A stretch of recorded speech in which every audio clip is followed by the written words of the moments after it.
برائے کشنودی امام زمان علیہ السلام صلوات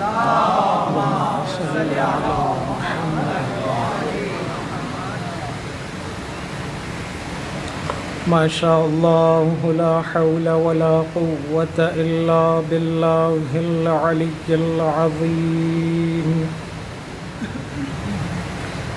أعوذ بالله السميع العليم من الشيطان الرجيم. بسم الله الرحمن الرحيم. الحمد لله رب العالمين بارئ الخلائق أجمعين، ثم الصلاة والسلام والتحية والإكرام على أشرف الأنبياء والمرسلين، شفيع المذنبين وخاتم المرسلين، مولانا ومولى الثقلين، شمس المشرقين والمغربين، جد الحسن والحسين أبي القاسم محمد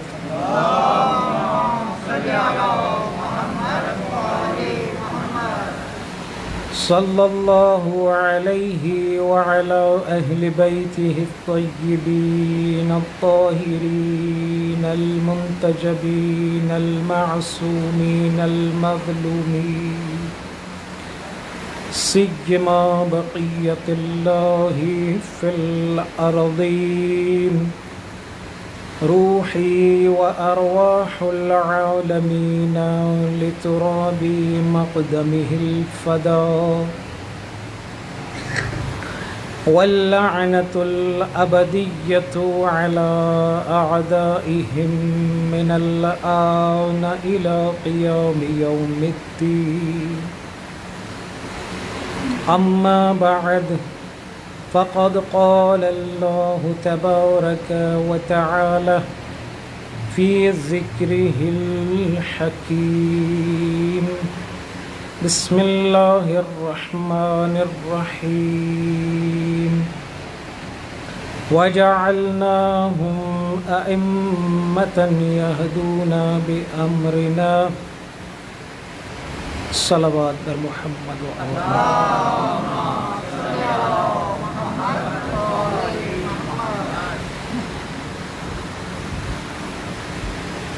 عزیزان محترم، واجب الاحترام ارباب عزا، اہل فکر و دانش،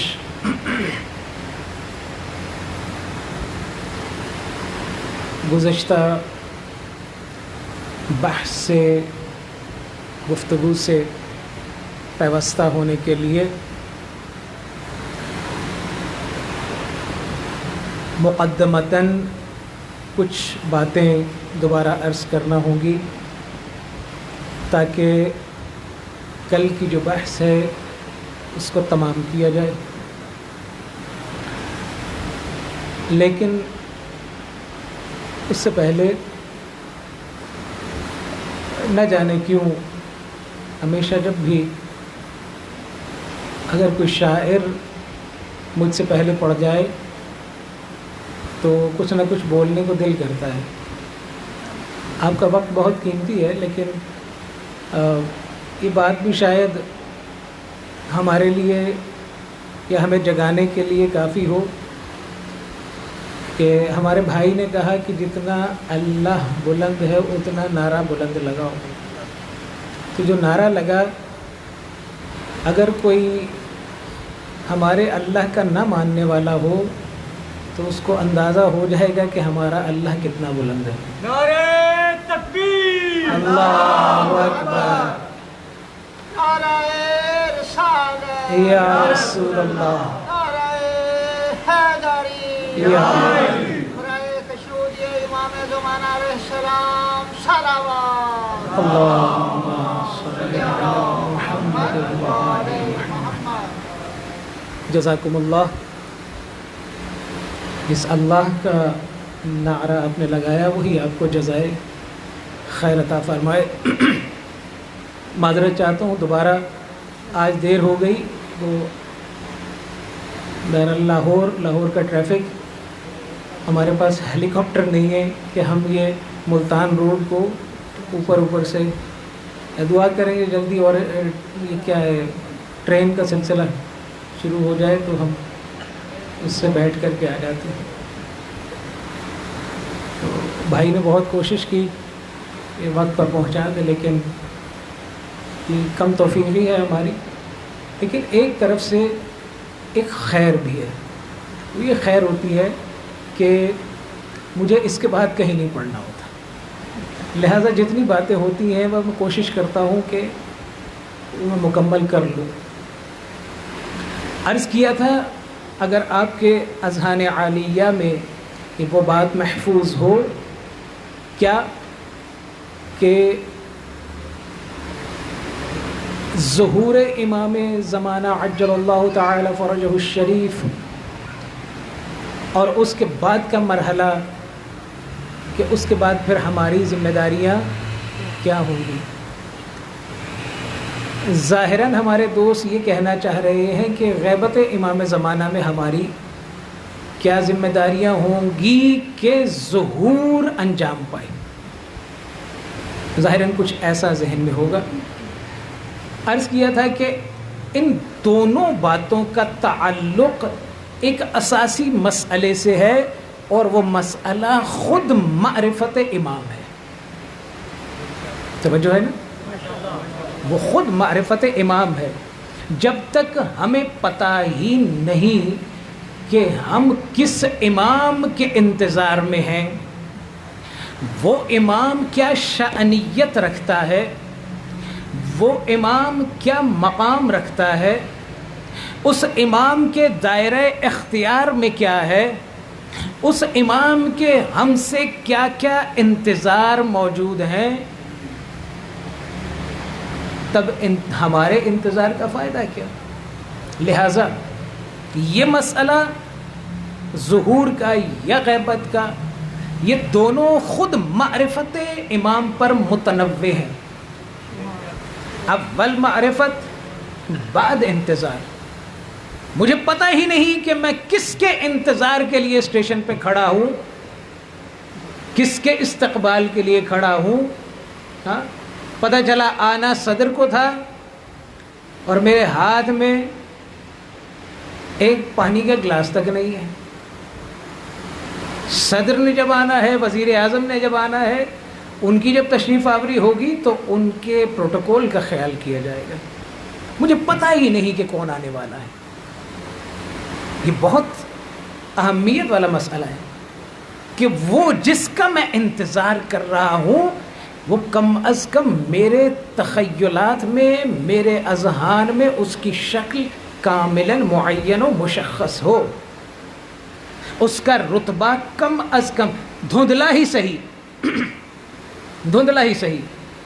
مجھے نہیں پتا پاکستان کا پریزیڈنٹ کون ہے، لیکن یہ تو پتہ ہے صدر جو آنے والا، تو میں اس کے مقام کو تو مد نظر رکھوں. توجہ ہے آپ؟ کیونکہ ایسے دیکھ رہے ہیں نا جیسے میں پتہ نہیں کوئی نئی بات کر رہا ہوں. بات نئی نہیں ہے، بات وہی ہے، لیکن اس کو ایک نئے رخ سے پیش کرنے کی کوشش کی جا رہی ہے. تو عزیزو عرض کیا تھا کہ بنا بر حدیث سید الشہداء امام حسین علیہ الصلاۃ والسلام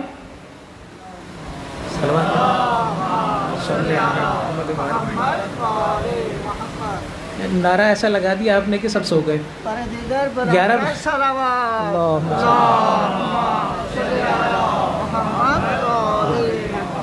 عزیزو معذرت چاہتا ہوں، یہ وقت ایسا ہے کہ یہ بحث شاید صبح 8-9 بجے ہونی چاہیے تھی، جو رات 9-10 بجے ہو رہی ہے. لیکن کوشش کروں گا کہ اس کو آپ کے جذبہ ولائی کو نظر میں رکھ کر کے اس خشک بحث کو آپ کے قلوب تک منتقل کر سکوں، ذہن میں نہیں. اس کا تعلق دل سے ہے. کیونکہ یہ دل ہے جو تفقہ کرتا ہے، یہ دل ہے جو تفکر کرتا ہے. یہ ذہن تو سٹوریج ہے، یہ جا کے سٹور ہوتا ہے. فکر کرنے کا کام دل کا ہوتا ہے. تو آپ کے دلوں تک یہ بات پہنچانی ہے. عزیزو، معرفت امام معرفت پروردگار ہے. کل یہ بات آپ کی خدمت میں عرض کی تھی اور اس کی دلیل بھی دی تھی کہ امام حسین علیہ السلام نے فرمایا ہے کہ معرفت اہل کل زمان، ہر اہل زمانہ کی معرفت اپنے امام کی نسبت امامہم معرفت اللہ، وہ معرفت ہے. اگر اپنے وقت کے امام کو پہچان لیا تو اپنے پروردگار کو پہچان لیا. اچھا، جب یہ بات ہے تو مقدمتاً اگلی بات بھی سنتے جائیے. اللہ کی معرفت تو ناممکن ہے، ذات پروردگار کی معرفت ناممکن ہے. کائنات میں کوئی ایسا موجود نہیں ہے جو کہے کہ میں کن ہے ذات پروردگار کی معرفت حاصل کر سکتا ہوں. نہیں، ناممکن، ناممکن ہے. باقی بچ جاتی ہیں صفات پروردگار ہیں یا افعال پروردگار. ذہن میں رکھیں میرے نوجوان، یا صفات پروردگار ہیں یا افعال پروردگار ہیں. یہ افعال پروردگار بھی ان کا تعلق صفات پروردگار سے ہے، لہذا دونوں تقریباً ایک ہی چیز ہیں. اور دونوں ہی جب چاہے افعال پروردگار ہوں یا جو جن سے یہ مشتق ہیں کہ صفات پروردگار ہیں، دونوں کی تجلی کا واحد مظہر وقت کا امام. وقت کا امام، اس میں اللہ کی یہ صفات ظہور کرتی ہیں. صفات ذاتیہ نہیں. یہ میں نے عرض کیا کہ ذات تک پہنچنا تو ناممکنات میں سے ہے. لہذا جتنی بھی کائنات میں اللہ کی مخلوقات ہیں، عرض کیا تھا یہ آیات پروردگار ہیں، یہ اللہ کی نشانیاں ہیں. ہاں، کوئی چیز ایسی نہیں جس کو خالق کے بغیر خلق کیا جا سکے. لہذا اگر مخلوق ہے تو اس کا کوئی خالق بھی موجود ہے. اگر کوئی مرحوم ہے تو یقیناً کوئی رحیم بھی موجود ہے. اگر کوئی چیز مصنوع ہے تو یقیناً کوئی صانع بھی موجود ہے، کوئی بنانے والا بھی موجود ہے. یہ بات طے ہو گئی. اب میں آگے بڑھتا ہوں. امام حسین علیہ السلام ہی کی آپ نے دعائے عرفہ پڑھی ابھی کچھ دنوں پہلے، یقیناً پڑھی ہوگی. اس میں ایک فراز ہے، ایک ٹکڑا ہے جہاں امام فرماتے ہیں، اور یقیناً جس شخص کو مرزوق نظر آ رہا ہے، رازق نظر نہیں آتا، مرحوم نظر آ رہا ہے، رحیم نظر نہیں آتا، مصنوع نظر آ رہا ہے، صانع نظر نہیں آتا، قسم بخدا ایسی آنکھ اندھی ہو جانے کے قابل. وہ اندھی ہو جائے. بہتر ہے کہ اس کو رازق نظر نہیں آ رہا، اس کو خالق نظر نہیں آ رہا، اس کو صانع نظر نہیں آ رہا. اور یہ میری کوئی خطابت نہیں ہے، نہ لفاظی ہے. قبلہ جن لوگوں کا دعاؤں کے ساتھ زیادہ تال میل ہے، اٹھنا بیٹھنا ہے، مفاتیح ان کے ہاتھ میں ہوتی ہے، دعائے عرفہ کا جملہ ہے امیت عین، اندھی ہو جائے وہ آنکھ، لا تراک رقیبا، جو تجھے اپنا رقیب نہیں دیکھتی. یہ کون کہہ رہا ہے؟ سرور و سالار سید الشہداء. اندھی ہو جائے آنکھ. حق بنتا ہے اس آنکھ کا کہ وہ اندھی ہو جائے جس کو صانع نظر نہیں آتا، جس کو تو رقیب نظر نہیں آتا.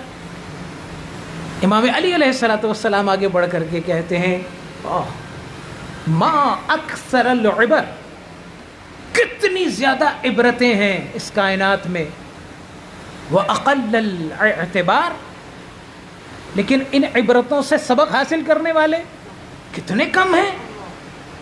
کائنات کی اتنی نشانیاں، قرآن کہتا ہے وَكَأَيٍّ مِّنْ آیَةٍ، کتنی آیتیں پڑھی ہوئی ہیں، لیکن ہم ان آیتوں سے پاس سے گزر جاتے ہیں، ان کی طرف دھیان نہیں کرتے. عزیزو، کائنات بھری پڑی ہے ان نشانیوں سے. آیت، کل بھی میں نے تذکرہ کیا تھا، آیت کا مفہوم بتایا تھا. آیت یعنی سائن، نشانی، بتاتی ہے کہ اگر یہ نشان لگا ہوا ہے تو اس طرف جانا ہے، اگر یہ لگا ہوا ہے تو اس طرف جانا ہے، اگر یوں لگا ہے تو سیدھے جانا ہے، منزل کا پتہ دیتی ہے. کائنات بھری پڑی ہے نشانیوں سے،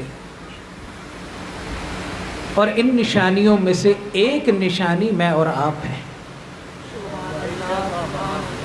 ان نشانیوں میں سے ایک نشانی میں اور آپ. کبھی غور کیجئے گا، لمحہ فکریہ ہے. میں اور آپ آج یہاں پر بیٹھے ہیں، یہ کسی معجزے سے کم نہیں، یہ کسی آیت پروردگار سے کم نہیں. کتنی حکومتیں آئیں اور چلی گئیں، کتنی دولتیں نثار کی گئیں، کتنے تھنک ٹینک بٹھائے گئے، کتنے بجٹ پاس ہوئے، کتنی قراردادیں پاس ہوئیں عزاداری کو مٹانے کے لیے، عزاداروں کو ختم کرنے کے لیے. لیکن آپ بتائیں کیا یہ اعجاز حسینی نہیں کہ وہ ساری حکومتیں ختم ہو گئیں، وہ بجٹ ہر سال کے ختم ہو گئے، تھنک ٹینک سوچ سوچ کر کے اپنی ہی فکر کا ماتم کرنے لگے. آج بھی عزاداری ویسی کی ویسی برقرار ہے. صلوات پڑھے محمد و آل محمد پہ.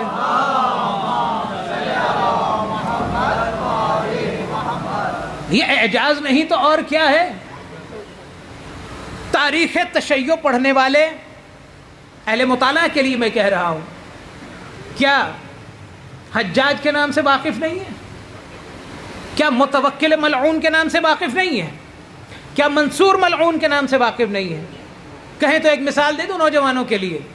حجاج ابن یوسف ملعون، یہ اتنا بڑا ظالم انسان تھا، اتنا بڑا ظالم کہ اس نے ایک جیل بنائی ہوئی تھی، اتنی بڑی جیل کہ ایک وقت میں اس جیل میں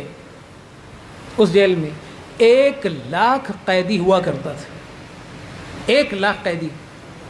اور راوی نے بتایا ہے کہ جس میں 70,000 مرد تھے، 30,000 خواتین.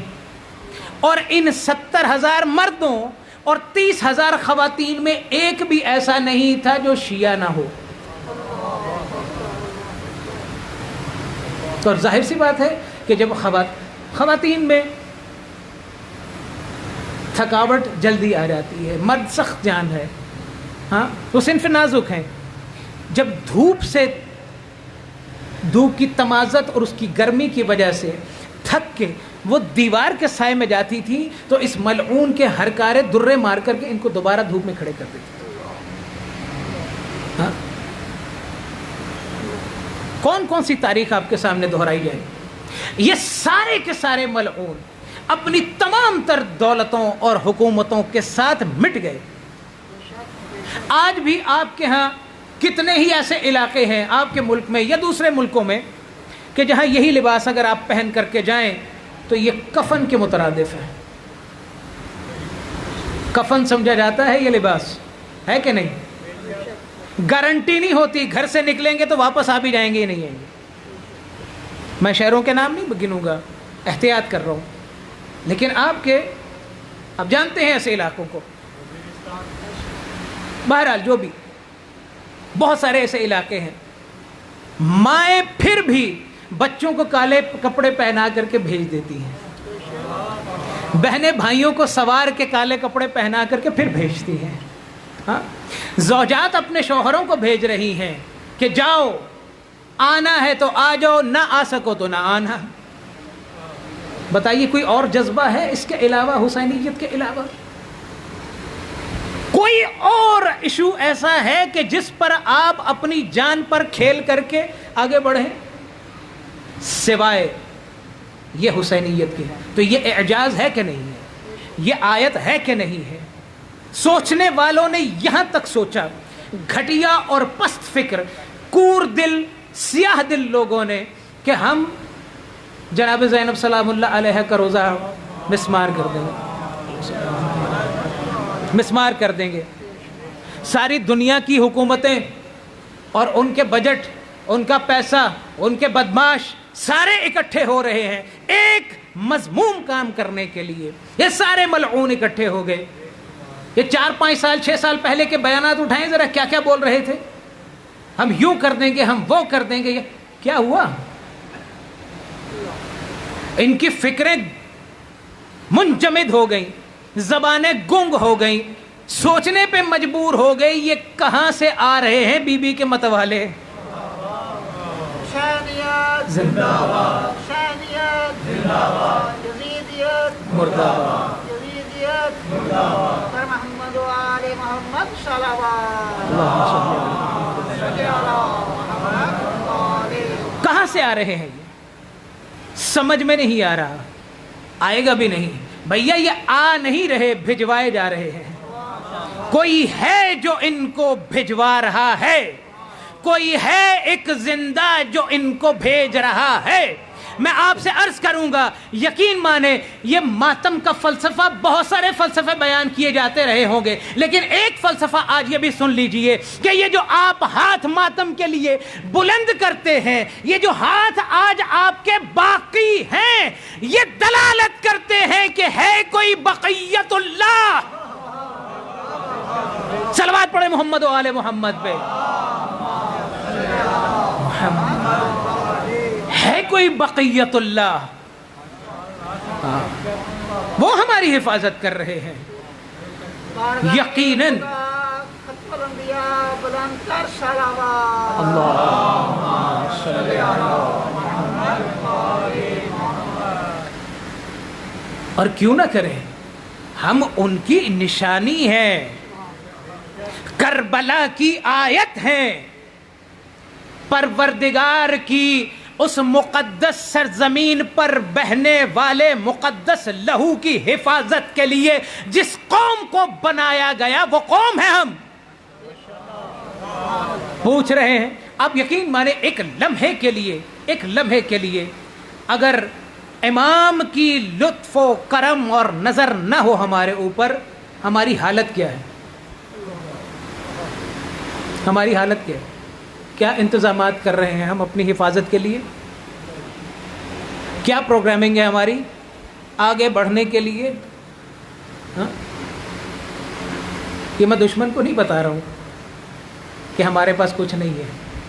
ہاں میں دشمن کو بتا رہا ہوں، دشمن کو یہ بتا رہا ہوں کہ کچھ نہیں ہے ہمارے پاس، لیکن ہے ایک جو ہماری پروگرامنگ کرتا ہے وہ ایک جو ہماری حفاظت کرتا ہے. ہم کچھ نہیں ہیں، ہمارا وجود سراسر کسی ایک کے مرہون منت ہے جو پردہ غیبت میں ہے. صلوات پڑھے محمد و آل محمد. تشہود امام زمان علیہ السلام صلوات. اللہم صلی علی محمد و آل محمد. اس بقیت اللہ کی وجہ سے ہم ہیں، آیت ہیں، ہم بھی ہیں نشانیاں بکھری ہوئی ہیں. قرآن آپ کو جب قرآن کی طرف نگاہ دوڑائیں گے تو قرآن آپ کو جگہ جگہ پر وَمِنْ آیَاتِهِ وَمِنْ آیَاتِهِ وَمِنْ آیَاتِهِ کیا یہ جو تمہیں ممات دی ہے تمہاری نوم کے اندر، یہ آیت ہے پروردگار کی. یہ جو ماں باپ تمہیں دیے ہیں یہ اللہ کی آیت بنا کر کے دیے ہیں. یہ جو خلق سماوات و ارض ہوا ہے یہ اللہ کی نشانی ہے، ٹھیک ہے نہیں؟ یہ اللہ کی نشانیاں ہیں. لیکن کیا وجہ ہے کہ یہ ساری نشانیاں موجود ہیں؟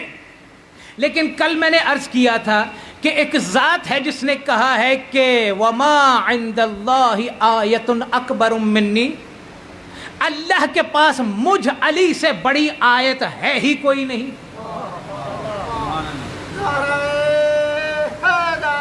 یا محمد و آل محمد صلوات. اللہم صلی علی محمد۔ یہ ساری آیتیں موجود ہیں کہ نہیں؟ بھائی اللہ نے آپ کو نیند کی نعمت دی کہ نہیں دی؟ ہاں؟ لیکن نیند کو تعبیر کیا ہے کس سے؟ موت سے۔ معصوم کی حدیث ہے، نیند کیا ہے؟ چھوٹی موت۔ موت کیا ہے؟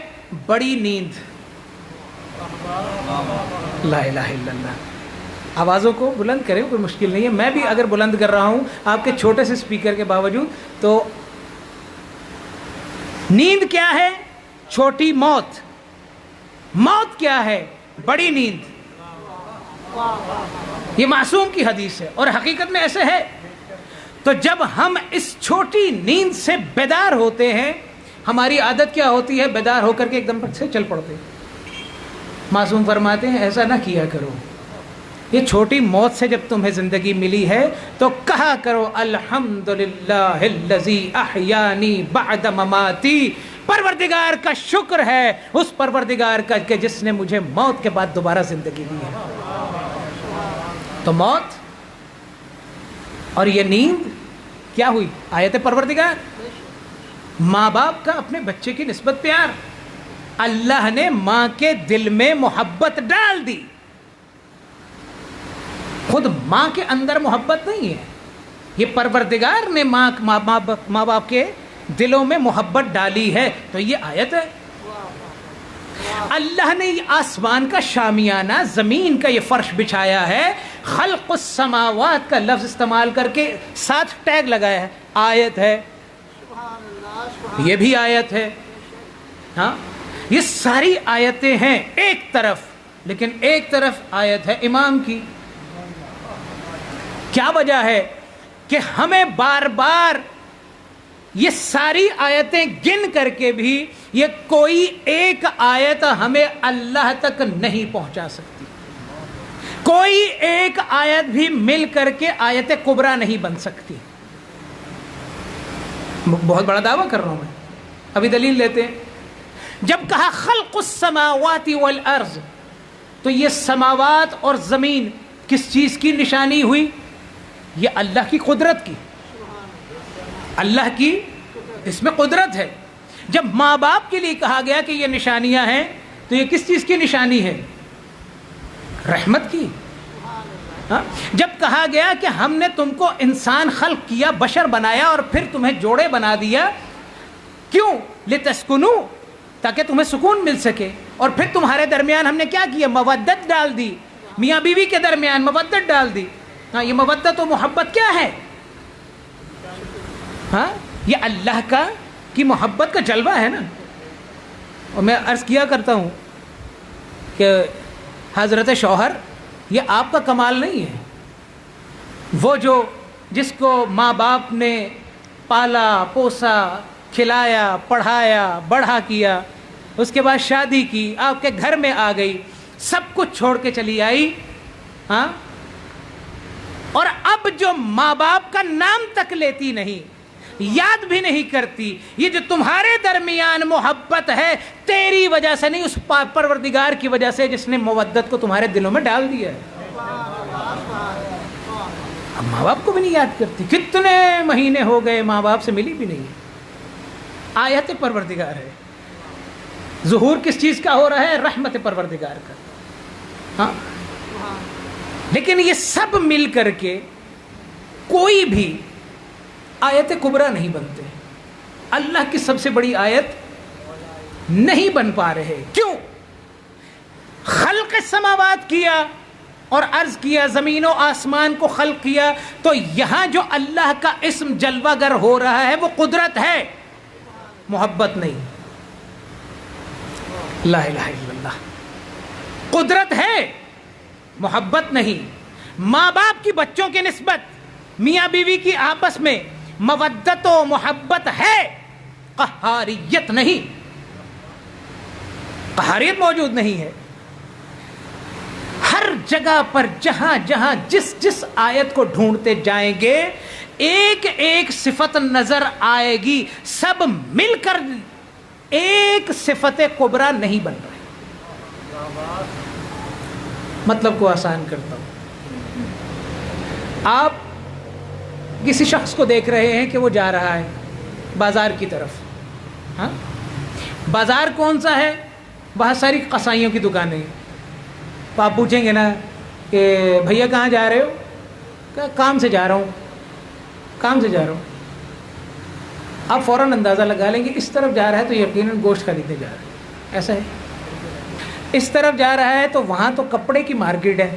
بھیا کہاں جا رہے ہو؟ کام سے جا رہا ہوں.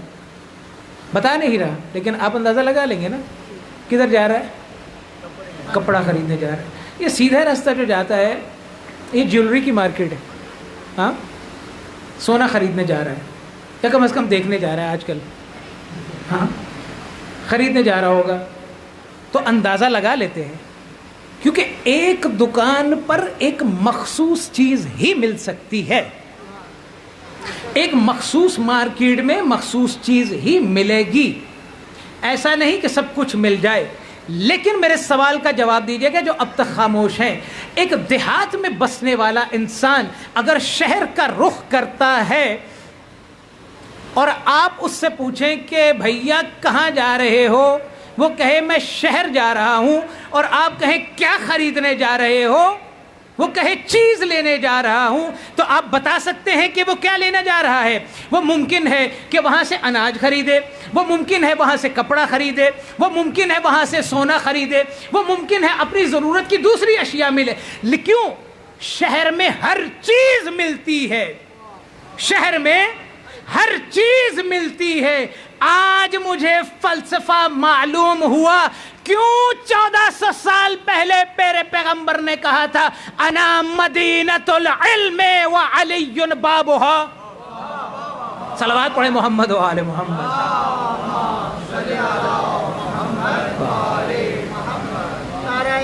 اللہ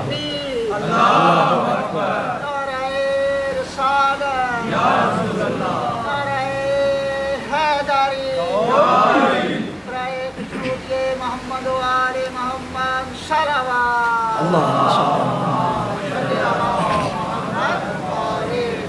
انا مدینۃ العلم وعلی بابها. اس شہر میں آؤ، شہر میں آؤ، ہر چیز ملے گی. کون سا علم چاہیے تمہیں؟ ہر چیز ملے گی. مستقبل کی خبریں چاہیے، یہاں سے ملیں گی. ماضی میں کیا ہوا ہم بتائیں گے. زمین پہ کیا ہونے والا ہے یہاں سے پتہ چلے گا.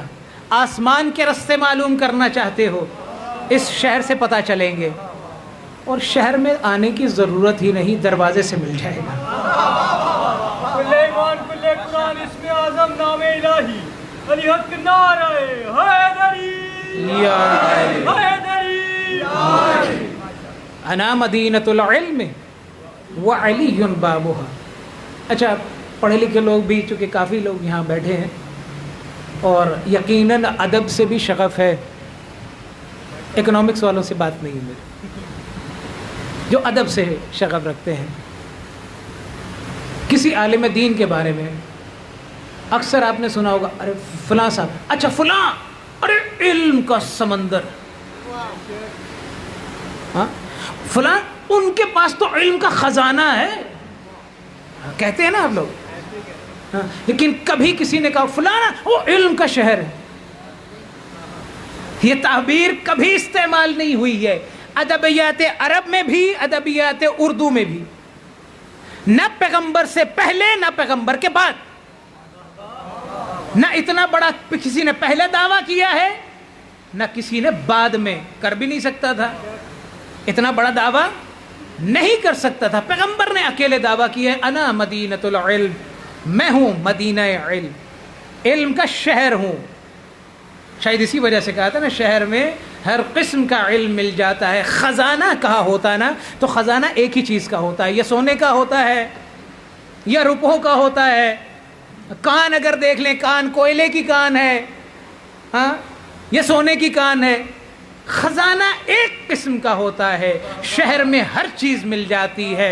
پیغمبر کہہ رہے ہیں انا مدینۃ العلم، میں علم کا شہر ہوں، ہر قسم کا علم ملے گا.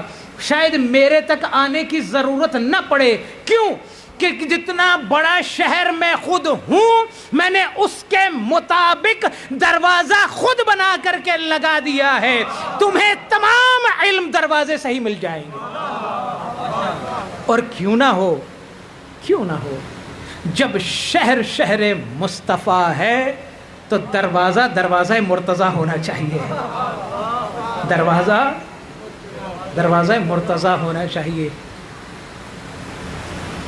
معرفت امام، معرفت پروردگار، علی آیت کبریٰ ہے۔ یہ تو مثالیں ابھی دنیا کی دی میں نے، ایک لمحہ اس سے ایک درجہ آگے چلتے ہیں، بلکہ آخری درجے پہ چلتے ہیں تاکہ آپ کی زحمتوں کو تمام کروں، منزل تک پہنچانا ہے جو آج کی بحث کرنی ہے۔ اچھا جی، ماں باپ، زمین و آسمان، نیند، پانی، مٹی، یہ سب کچھ نعمتیں ہو گئیں، لیکن کوئی بھی نعمت کبریٰ نہیں، کوئی بھی آیت کبریٰ نہیں۔ یہ تو بات تھی ان اشیاء کی۔ آتے ہیں پیغمبروں کی طرف آتے ہیں۔ وَعَلَّمَ آدَمَ الْأَسْمَاءَ كُلَّهَا، آدم کو تمام اسماء کی تعلیم دے دی گئی، ہر علم آدم کو دے دیا گیا۔ جب یہ علم سارا مل گیا تو فرشتوں کے سامنے کھڑے ہو گئے، فرشتوں کے تمام سوالوں کا جواب دے دیا، فرشتوں نے گھٹنے ٹیک دیے۔ آدم کو علم مل گیا نا۔ اس کے بعد دیگر انبیاء، جناب موسیٰ کو عصا مل گیا، ید بیضا مل گیا، عصا نے نیل کے 2 پارٹ کر دیے، درمیان سے رستہ بنا دیا۔ لیکن جو معجزہ، جو آیت پروردگار موسیٰ کے پاس ہے، عیسیٰ کے پاس نہیں ہے، عیسیٰ کے پاس نہیں ہے۔ عیسیٰ کے پاس عصا نہیں ہے، دست شفا ہے، باذن پروردگار مریضوں کو شفا دیتے ہیں، مردوں کو زندہ کر دیتے ہیں، پرندے بنا کر کے اڑا دیتے ہیں۔ اچھا، یہ اس وجہ سے نہیں ہے، یہ میں نوجوانوں کے لیے عرض کرتا جاؤں کہ ان میں یہ صلاحیت نہیں تھی، نہیں، ان میں جو وقت کی ضرورت تھی اللہ نے اتنا علم دے دیا، وہ معجزہ دے دیا، اور انہوں نے اپنے وقت میں سب سے سپر ہونے کا دعویٰ کر کے ثابت کر دیا۔ ٹھیک ہے نا؟ جناب عیسیٰ کا معجزہ موسیٰ کے پاس نہیں ہے کہ نہیں؟ جناب موسیٰ کے پاس جناب ابراہیم والے معجزات نہیں ہیں، وہ آیات نہیں ہیں۔ جو معجزے، جو آیتیں حضرت آدم کے پاس ہیں وہ دوسرے انبیاء کے پاس نہیں ہیں۔ علیکم السلام۔ یہ سارے انبیاء۔ اب میں آپ سے سوال کروں، ایک پودا ہے گلاب کا، اس پر کون سا پھول آئے گا؟ گلاب کا۔ بیلے کے اوپر، چمیلی کے اوپر چمیلی کا پھول آئے گا، ایسا ہے کہ نہیں؟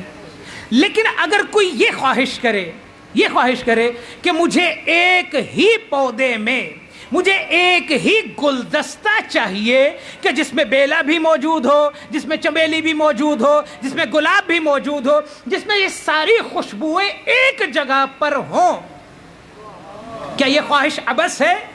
کیا یہ خواہش خراب ہے، غلط ہے؟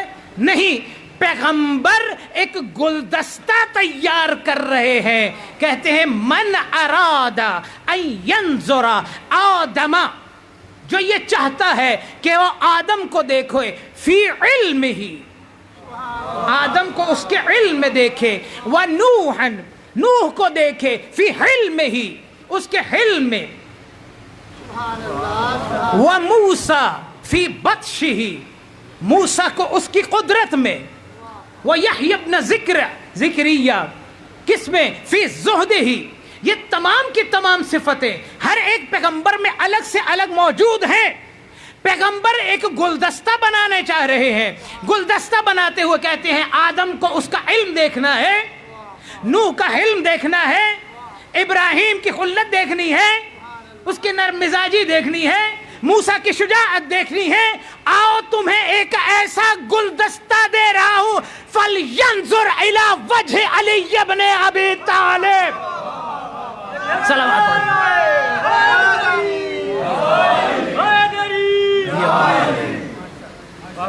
آؤ تمہیں گلدستہ دیتا ہوں، ایک آیت کبریٰ دیتا ہوں، ایک ایسی آیت کہ جو تمہیں ڈائریکٹ خدا تک پہنچائے گی. یہ تمام آیتیں اپنی جگہ پر موجود ہیں. اپنے نوجوانوں کے لیے ایک اور جملہ کہہ رہا ہوں، بزرگ جانتے ہیں یہ باتیں، ان کے سامنے تو درس سنا رہا ہوں یہ میں. اچھا، ہمارے شہر میں ملے گا یہ سب کچھ؟ کہاں چاہیے؟ آدم کا علم چاہیے، ادھر ہے. ہاں، موسیٰ کی شجاعت، موسیٰ کی قدرت ہمارے شہر میں ہے. اچھا، اس کا کیا مطلب ہے کہ علی کا علم آدم کا علم ہے؟ ہاں، علی کے پاس آدم کا علم ہے. کیا اتنا ہے؟ نہیں. اگر اتنا ہوتا تو شہر علم کا دروازہ آدم ہوتے، علی نہ ہوتا. علی کے پاس آدم سے زیادہ علم ہے، موسیٰ سے زیادہ شجاعت ہے، تبھی علی کی طرف نگاہ انتخاب پڑی ہے پیغمبر کی. کہا انا مدینۃ العلم وعلی بابها. صلوات پڑھے محمد وآل محمد. محمد. عزیزو، تو ثابت ہوا کہ آیت کبریٰ کون ہوئی؟ وقت کا امام علی نہیں.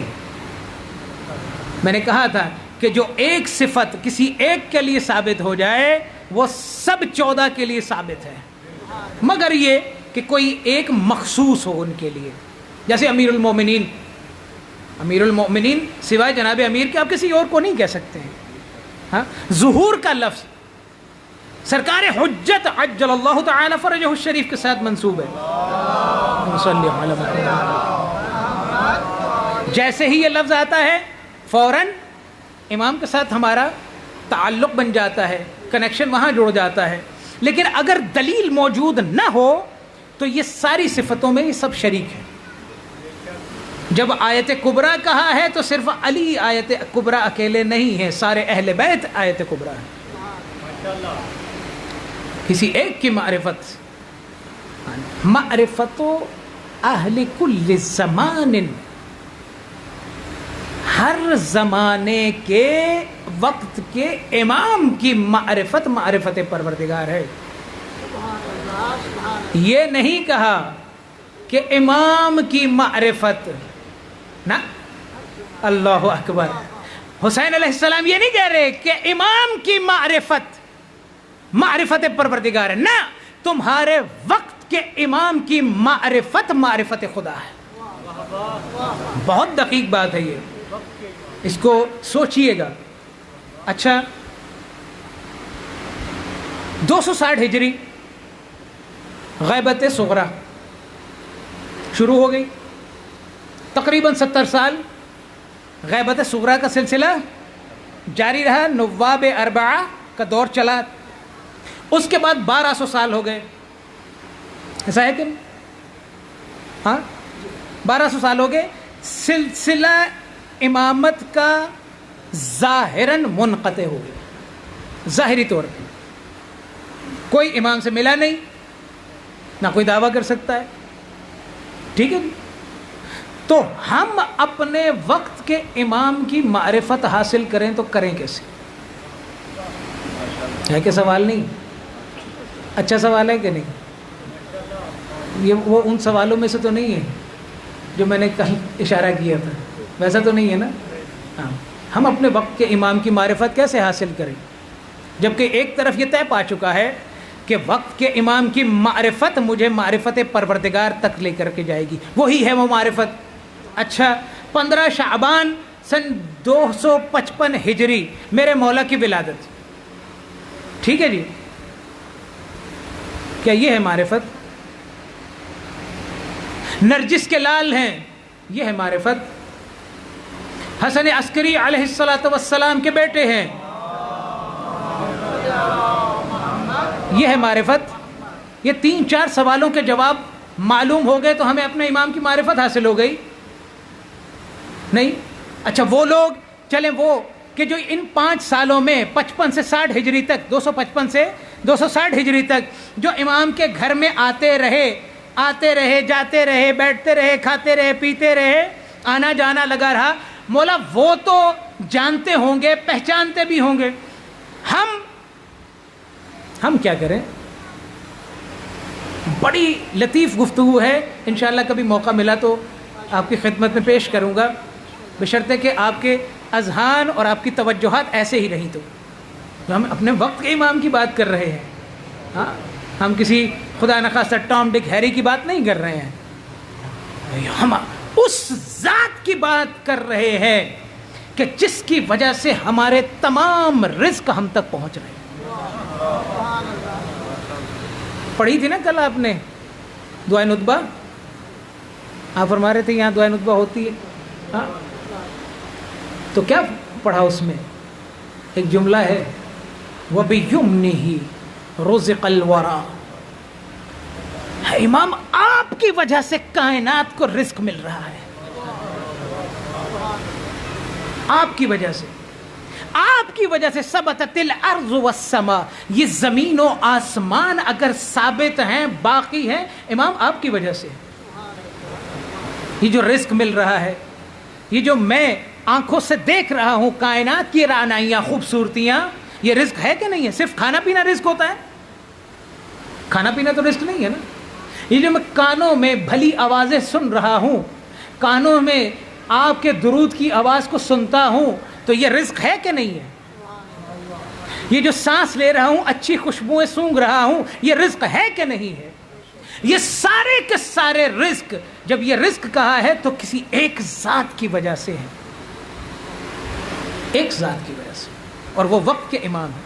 رائے خوشبو دیے امام زمانہ علیہ السلام، صلوات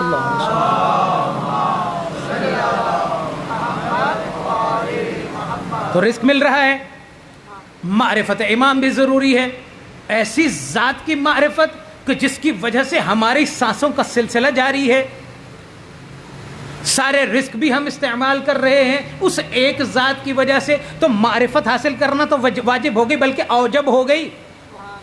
تو مولا آپ کی معرفت حاصل کیسے کرے؟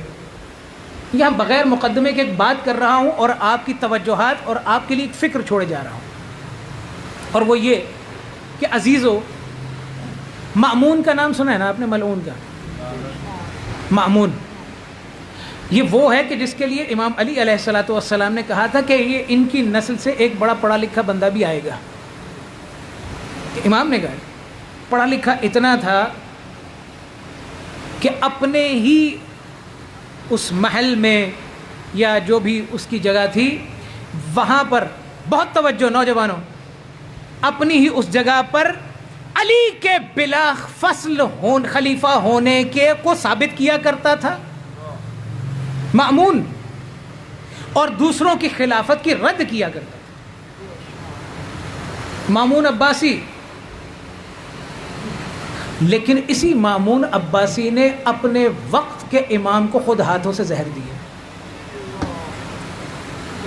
امام رضا علیہ السلام کو اپنے ہاتھوں سے زہر دے رہا ہے، لیکن علی جو دنیا سے چلے گئے ہیں ان کے فضائل و مناقب اور ان کے بلا فصل خلیفہ ہونے کو ثابت کر رہا ہے۔ کیوں؟ بس آخری بات، اسی لیے شاید پیغمبر نے کہا تھا انی تارکن فیکم الثقلین کتاب اللہ وعطرتی، میں تمہارے درمیان 2 گراں قدر چیزیں چھوڑے جا رہا ہوں، ایک بولنے والی کتاب، ایک خاموش کتاب۔ قرآن و اہل بیت کلندر صلوات، اللہم صلی اللہ، ایک بولنے والی کتاب قرآن کتاب صامت ہے نا، وہ کتاب ناطق ہے۔ علی دنیا سے چلے گئے، اس وقت بھی بعض لوگوں نے کہ جو بولتے قرآن سے ڈرتے تھے، کہا ہمارے لیے یہ خاموش کتاب کافی ہے. خاموش کتاب سے محبت, بولنے والی کتاب سے نفرت. وہ سلسلہ چلتا چلتا چلتا جب مأمون تک آیا تو بولنے والی کتاب سے نفرت,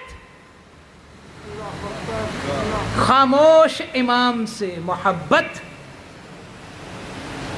عزیزو, امام حسین علیہ السلام نے بند باندھ دیا یہاں آ کر کے کہ اپنے وقت کے امام کی معرفت معرفت پروردگار ہے. وقت کے امام کی اگر معرفت و محبت نہیں تو تمہارا بھی شمار ان لوگوں میں ہوگا کہ جو صامت قرآن سے تو محبت کرتے رہے, ناطق سے نفرت کرتے رہے. معرفت امام زمان علیہ السلام صلوات. اللہم صل محمد وآل محمد. تو چوں چوں معرفت ہماری اپنے امام کی نسبت بڑھتی جائے گی, ہم اپنے امام سے نزدیک ہوتے جائیں گے. اور عزیزو, یہ بڑا آسان ہے. جب امام کی معرفت حاصل ہو جائے نا, یقین مانیے اتنا آسان ہے امام کے نزدیک ہونا. شرط یہ ہے کہ معرفت ہو جائے, شرط یہ ہے کہ معرفت ہو جائے. عزیزو, آج ایک ایسے کا ذکر کرنے جا رہا ہوں کہ جو اسی معرفت کی وجہ سے پہلے کچھ دور تھا پھر نزدیک ہو گیا. 2 محرم ہے.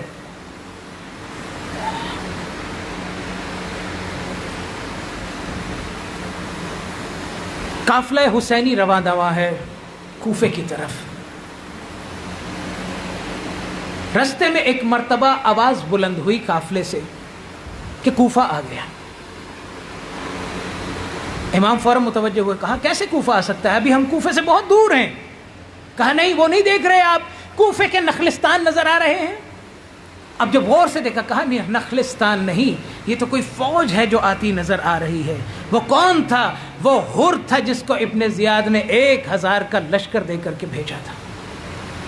الامان الحفیظ. بچوں کے دل دہلنے لگے. حر نزدیک آیا, کہا چاہتے کیا ہو؟ کہا ابن زیاد نے حکم دیا ہے کہ آپ کے ساتھ ساتھ رہوں, آپ سے دور نہ ہوں. پھر چلتے چلتے چلتے ایک ایسے مقام پر پہنچے. عزیزو, روکوں گا یہاں پر. جب یہ قافلہ آ رہا تھا نا, حالت اس کی یہ تھی کہ اتنی پیاس کا غلبہ تھا ان کے اوپر کہ ان کے انسان بھی اور ان کے حیوان بھی پیاس سے نڈھال ہو چکے تھے. امام مقام شراف سے اتنا پانی لے کر کے آ چکے تھے. وقت کے امام ہیں, جانتے ہیں سب کچھ. راوی کہتا ہے جو ان کے لشکر میں تھا, کہا مجھ میں اتنی سکت نہیں رہ چکی تھی کہ میں خود پانی پیتا. میں کیا دیکھتا ہوں, ایک مرتبہ ایک چلو میرے آگے بڑھا ہے, وقت کا امام مجھے خود پانی پلا رہا. اجرکم اللہ. اتنا رحیم امام, اتنا رحیم امام, جس کو پتا ہے کہ ایک دشمن کا لشکر آنے والا ہے, اس کو بھی پانی پلانا ہے.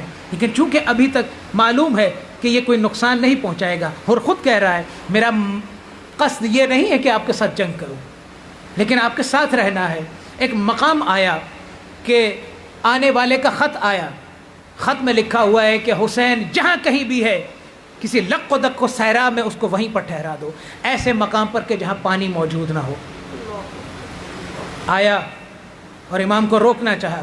امام سائیڈ پر ہوتے ہیں, پھر آگے سے رستہ روکتا ہے. امام پھر ایک طرف ہوتے ہیں, پھر رستہ روکتا ہے. ایک مرتبہ اتنی جرأت کر لی کہ امام کے گھوڑے کی لجام میں ہاتھ ڈال لیا. لجام میں ہاتھ ڈالنا تھا تو امام نے کہا ثقلت کا امک یا حر ماذا تريد, تیری ماں تیرے جنازے میں روئے, حر کیا چاہتا ہے. یہ جملہ کہنا تھا میرے دوستوں. تو حر نے کہا کوفے کا بہت بڑا سپاہ سالار ہوں میں, بہت بڑا پہلوان ہوں میں. کسی اور نے میری ماں کے لیے یہ جملہ کہا ہوتا, اتنے بھرے مجمع میں میری ماں کا نام لیا ہوتا تو میں جواب دیتا, لیکن کیا کروں, آپ کی ماں اتنی بلند ہے سوائے خیر کہ میں سیدہ کے لیے کچھ کہہ بھی نہیں سکتا. اجرکم اللہ.